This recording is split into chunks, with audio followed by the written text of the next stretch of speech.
Tu as parlé du coup de ses concurrents, dont certains avaient aussi une version gratuite. Qu'est-ce qui fait que tout le monde avait envie de parler de ce nouveau produit? Est-ce que la différence, c'était une différence en termes de fonctionnalité? Est-ce que c'était la simplicité d'utilisation dont tu as parlé tout à l'heure? Quand on s'est lancé dans la communauté WordPress, les gens nous disaient mais vous êtes fous, pourquoi les gens vont acheter votre produit alors que il y a des plugins installés sur plus d'1 million de sites et qui sont gratuits. Alors on va revenir sur les 2 points qui sont simplicité et support. Sur un plugin gratuit, la personne fait ça gratuitement, elle fait ça sur son temps libre. Ça ne veut pas forcément dire qu'elle va avoir le temps de répondre à ta demande de support.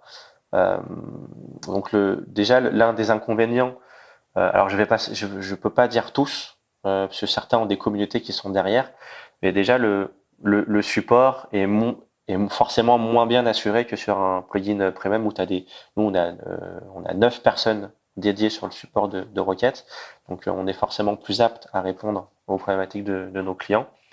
Et ensuite la simplicité d'utilisation, parce qu'en soi après, le fait d'être premium, on peut aussi proposer des fonctionnalités qui ne peuvent pas être proposées en gratuit.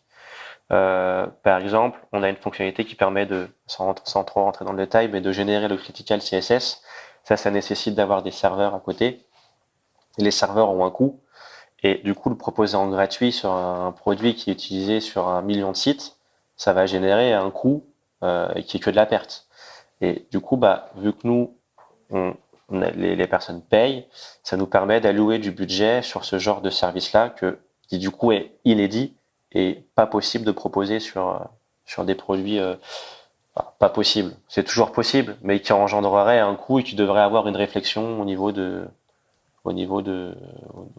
service. Pour prendre l'exemple de V3 Total Cash, le propriétaire on peut l'appeler le propriétaire de Total Cash, a levé 20 ou 30 millions sur sa startup.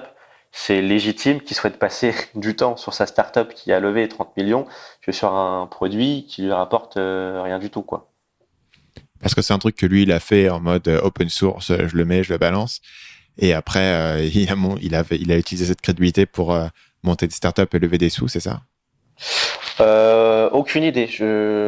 Je crois que sa startup a aucune relation avec Ok. WordPress. Je pense que c'est un entrepreneur et puis Hmm. ce plugin-là devait être un side project. Ouais. Il a aussi une version payante, mais qu'il n'a jamais vraiment développée. Et il a lancé un autre truc qui à côté a fonctionné. Et c'est normal de choisir Ouais. quelque chose qui fonctionne et qui rapporte par rapport à quelque chose qui est gratuit et qui rapporte pas, quoi. Salut, c'est Stan, j'espère que vous avez apprécié cet extrait du podcast Marketing Mania. Bien sûr, vous pouvez retrouver l'ensemble des épisodes du podcast, y compris les instructions sur comment vous abonner sur l'application Apple Podcast ou sur votre téléphone Android en vous rendant sur mon site à l'adresse marketingmania.fr/podcast. Je vous ai mis le lien dans la description de cette vidéo.